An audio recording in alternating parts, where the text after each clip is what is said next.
warahmatullahi wabarakatuh. Shalom, Om Swastiastu, Namo Buddhaya, salam kebajikan serta salam kesejahteraan bagi kita semua.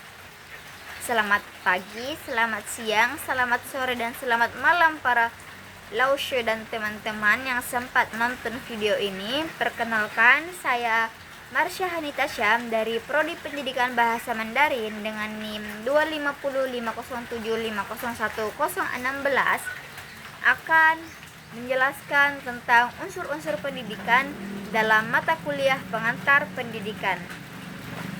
Nah, sebelum masuk ke dalam materi, kita harus tahu dulu apa sih itu unsur-unsur dan apa sih itu pendidikan. Nah, unsur-unsur itu merupakan bentuk jamak dari kata unsur yang berarti mencakup satu komponen. Jadi, unsur-unsur itu akan mencakup beberapa komponen, bukan hanya satu. Sedangkan pendidikan ialah menurut Ki Hajar Dewantara, Bapak Pendidikan Nasional Indonesia, mengatakan bahwa pendidikan adalah tuntutan di dalam hidup tumbuhnya anak-anak. Adapun maksudnya adalah mencakup semua kekuatan kodrat anak-anak itu agar sebagai manusia dan anggota masyarakat bisa mencapai keselamatan dan kebahagiaan setinggi-tingginya. Dan secara umum, pendidikan itu merupakan proses terencana dalam peserta didik untuk mencapai potensi dirinya, baik secara intelektual, spiritual, emosional, dan sosial. Adapun unsur-unsur pendidikan mencakup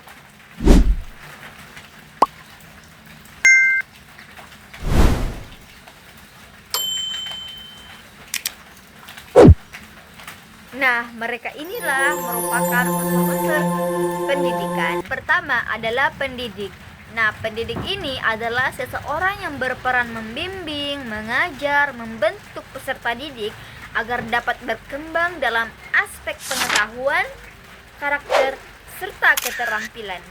Tugas pendidik juga bukan hanya serta-merta untuk mengajar dan menyampaikan sebuah materi saja, tetapi ia juga menjadi teladan, mengarahkan perilaku, memotivasi, serta menciptakan lingkungan belajar yang aman, nyaman, dan menyenangkan bagi peserta didiknya. Dan pendidik juga akan membantu peserta didiknya menemukan potensi dirinya dan menuntunnya agar dapat digunakan secara positif dalam kehidupan. Dengan kata lain, pendidik ini berperan penting dalam membentuk generasi yang cerdas, berkarakter, berakhlak, dan siap menghadapi setiap tantangan di masa yang akan datang. Yang kedua, peserta didik. Peserta didik ini adalah seorang individu yang dalam proses belajar untuk mengembangkan pengetahuan, keterampilan, dan karakternya. Dan peserta didik inilah merupakan pusat dari proses belajar. Maksudnya adalah ia dilibatkan secara aktif agar mampu berpikir kritis, kreatif, dan mandiri. Tujuan pendampingan peserta didik adalah untuk mencapai pribadi yang berilmu, berakhlak baik, serta dapat memutuskan sebuah keputusan di dalam kehidupan sehari-hari. Dengan demikian, peserta didik bukan hanya sekadar sebagai seorang yang sedang belajar saja, tetapi juga sebagai seorang yang menyiapkan masa depannya dalam proses pendidikan. Yang ketiga adalah tujuan pendidikan.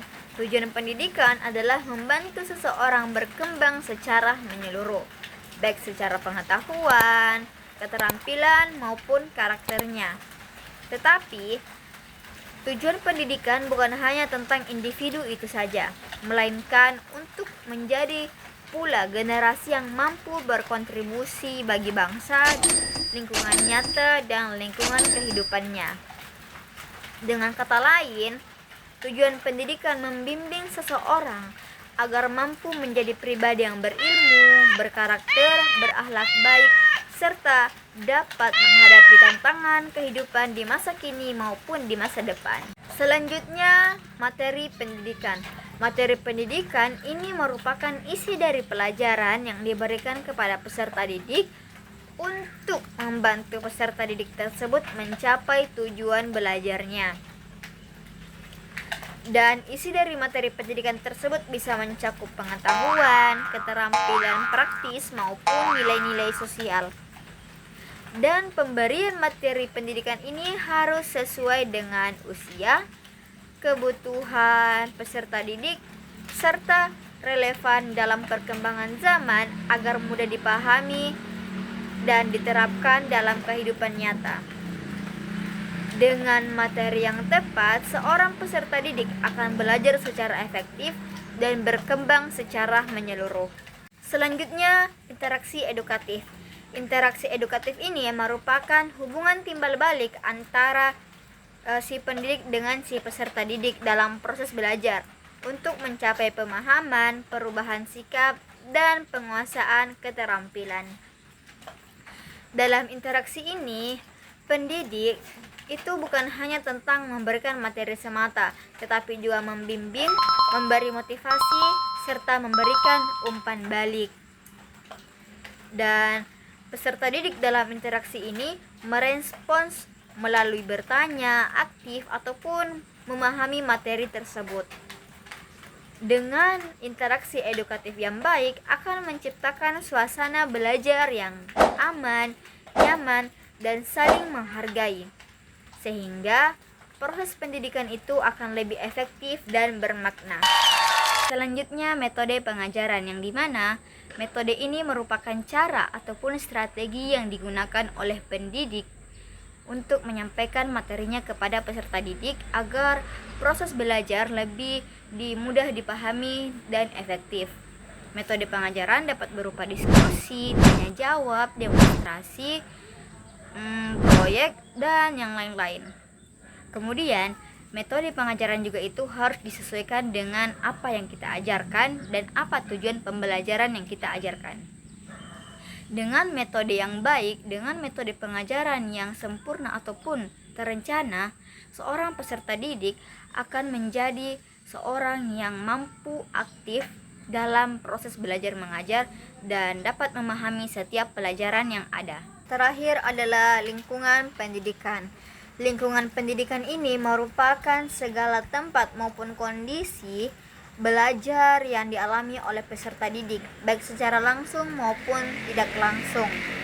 Nah, lingkungan pendidikan ini mencakup 3 aspek utama, yaitu lingkungan keluarga, lingkungan sekolah, serta lingkungan masyarakat.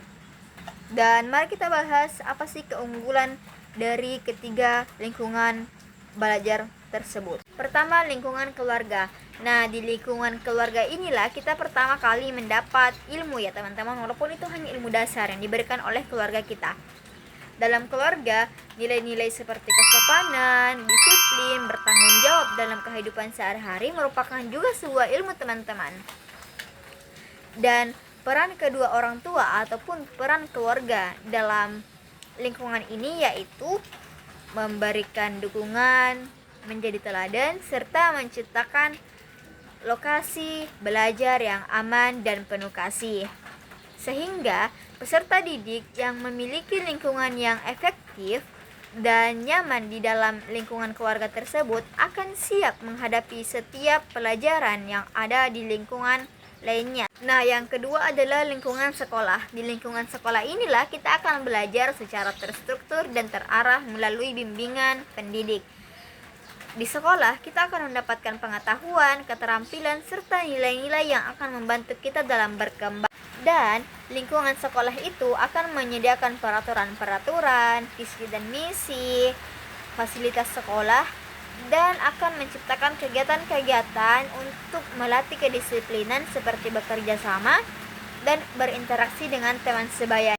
Dengan dukungan pendidik serta suasana belajar yang terarah, sekolah akan menjadi tempat penting untuk pengembangan akademik dan pengembangan karakter peserta didik itu sendiri. Nah, lingkungan yang terakhir adalah lingkungan masyarakat, yang dimana peserta didik akan mendapatkan sebuah ilmu dari pengalaman nyata yang ada di sekitar mereka. Seperti Di lingkungan masyarakat itu mengajarkan berinteraksi secara baik, bekerja sama, serta memberikan pemahaman atas norma dan aturan sosial. Nah, mungkin teman-teman bertanya, apa sih hubungan dari ketiga lingkungan tersebut, baik dari lingkungan keluarga, lingkungan sekolah, maupun lingkungan masyarakat. Nah, lingkungan tersebut merupakan lingkungan pendidikan yang teman-teman sudah pasti mereka itu adalah lingkungan yang akan bekerja sama untuk membentuk peserta didik yang berilmu, berkarakter, siap menghadapi tantangan di masa kini maupun di masa depan, serta mampu berinteraksi aktif dalam kehidupan. Seperti itu teman-teman. Adapun kesimpulan dari materi tersebut adalah pendidikan itu berjalan melalui kerjasama berbagai unsur, seperti pendidik, peserta didik, tujuan pendidikan, materi pendidikan, metode pendidikan, interaksi edukatif, dan lingkungan belajar. Pendidik membimbing, peserta didik aktif belajar, dan semua unsur bekerja sama untuk membentuk manusia yang berilmu dan berkarakter. Lingkungan sekolah, keluarga, dan masyarakat juga saling mendukung dalam perkembangan peserta didik. Jika semua unsur berjalan selaras, pendidikan akan menghasilkan generasi yang cerdas dan siap menghadapi masa depan. Cukup sekian penjelasan dari saya. Lebih dan kurangnya mohon dimaafkan. Terima kasih para teman-teman dan lausher yang sempat menonton video ini. Saya akhiri dengan ucapan wassalamualaikum warahmatullahi wabarakatuh. Xie xie.